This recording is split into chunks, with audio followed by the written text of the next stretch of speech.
नमस्कार दोस्तों, मैं राजकुमार मौर्य प्रखर इंडिया यूट्यूब मंच पे आपका स्वागत है।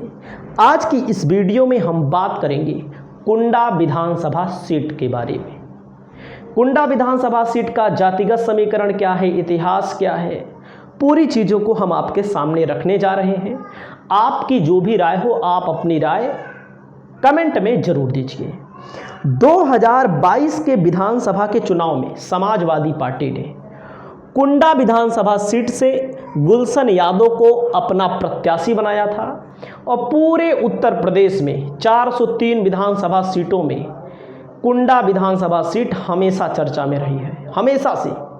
जहां से राजा भैया लगातार चुनाव जीतते आ रहे हैं। 1993 चुनाव जीते, 1996, 2002, 2007, 2012, 2017, 2022। अब 2022 के चुनाव में वाकई में टक्कर मिली थी। सच्चाई यही है। मतलब कि जहां पर राजा भैया लाख वोटों से जीतते थे, 50,000 से 80,000 से, वहां लगभग 30,000 वोटों से चुनाव जीत पाए। अब खबर क्या है, पहले एक खबर सुनिएगा। समाजवादी पार्टी की तरफ से जो प्रत्याशी रहे गुलशन यादव, एक बार इन्होंने फिर अपनी तैयारी को तेज कर दिया है। यानी कि विधानसभा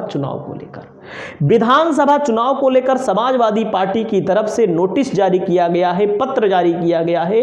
श्री श्यामलाल पाल जी की सहमति से विजय पाल को समाजवादी पार्टी का विधानसभा अध्यक्ष बनाया गया है।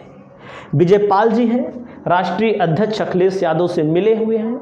आप देख रहे हैं, आपके सामने हम फोटो दिखा रहे हैं और यहाँ पर मुलाकात कर रहे हैं। राष्ट्रीय अध्यक्ष और प्रदेश अध्यक्ष के साथ इनको बड़ी जिम्मेदारी दे दी गई है। अगर हम बात करें दोस्तों यहाँ के जातिगत समीकरण की, तो जातिगत समीकरण का जो हमने आंकड़ा निकाला, यहाँ पर सबसे ज़्यादा दलित है। यहाँ पर जो आबादी है, यहाँ पर दलित यहाँ पर करीब हैं 75,000, समझ सकते हैं, 75,000। और इस दलित में पासी समाज का वोट सबसे ज़्यादा बताया जाता है, जो अब की बार चुनाव में 2024 के चुनाव में समाजवादी पार्टी को मिला है। इसके पहले राजा भैया लड़ते थे तो उनको भी मिलता था, समाजवादी पार्टी भी लड़ती थी तो उनको मिलता था। क्योंकि 19 का चुनाव समाजवादी पार्टी लड़ी है लोकसभा, 22 का चुनाव लड़ी है, उसके पहले तो समाजवादी पार्टी यहाँ लड़ती नहीं थी, 24 का चुनाव लड़ी है। और यहाँ पर जो मुस्लिम आबादी है, जो है यहाँ पर करीब 55,000 बताई जाती है। ज़्यादा भी हो सकते हैं, 60,000 भी हो सकते हैं, 70,000 भी हो सकते हैं, लेकिन 55,000 अगर आप आंकड़ों में ढूंढेंगे तो आपको मिलेगा।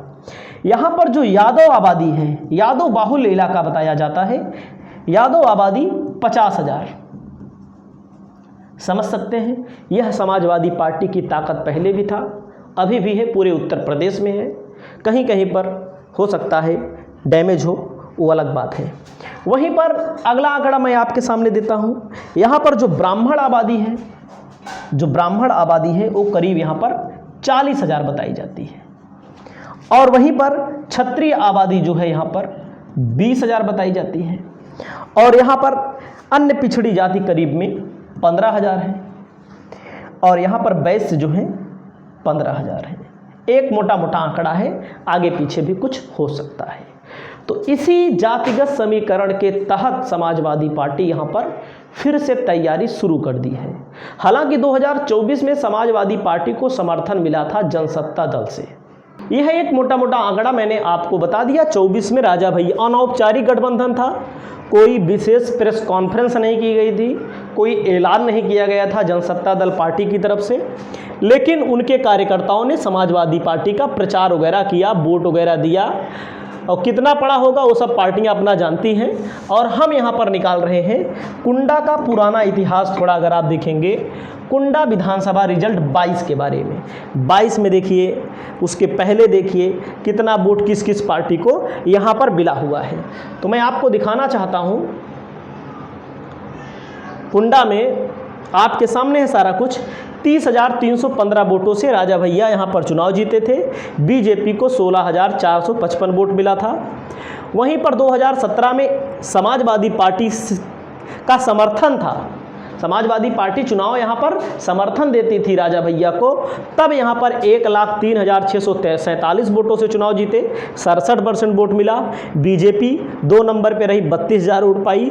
बीएसपी परवेज अख्तर 17,000 वोट पाए।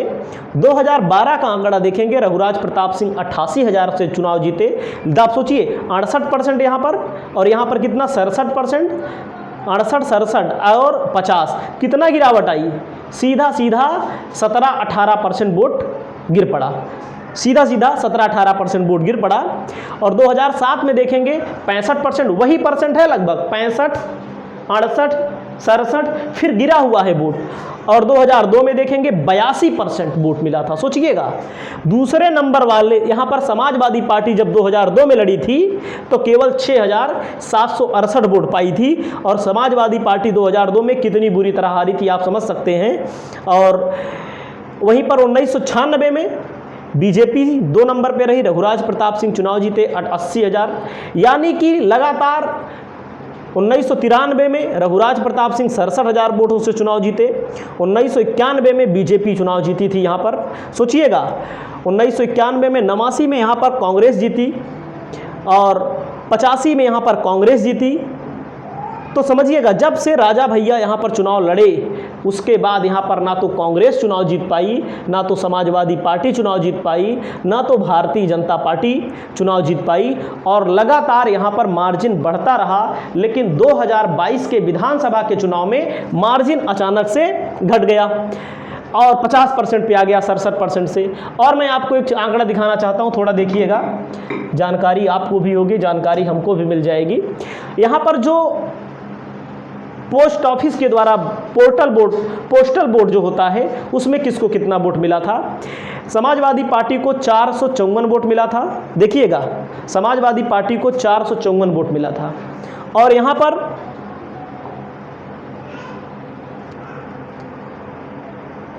दिखा देते हैं हम आपको, देख लीजिएगा, पोस्टल वोट में 454 समाजवादी पार्टी को वोट मिला था, आपके सामने है। भारतीय जनता पार्टी को 108 वोट मिला था, रघुराज प्रताप सिंह को 351 वोट मिला था, आपके सामने देखिए पूरा 351 वोट। और ये भारतीय जनता पार्टी को 108, समाजवादी पार्टी को 454 और बहुजन समाज पार्टी को 54 वोट मिला था। और Bahujan Samaj party 24 vote, Bahujan Samaj party का जनाधार यहाँ पर ना के बराबर लगता है। देख लीजिए, केवल 3345 वोट मिला। और यहाँ पर आने वाले समय में जो अगर बड़े निर्णय होते हैं तो ठीक है, नहीं तो एक बार फिर यहाँ पर आपको गुलशन यादव और राजा भैया के बीच मुकाबला देखने को मिलेगा। इस चुनाव को लेकर, 2027 के चुनाव को लेकर आपकी जो भी राय हो, आप अपनी राय को बताइएगा। चैनल पर पहली बार आए हैं तो चैनल को सब्सक्राइब करिएगा। हमने जो आपको जानकारी दी, हमारी जानकारी कैसी लगी बताना ना भूलिए। नमस्कार।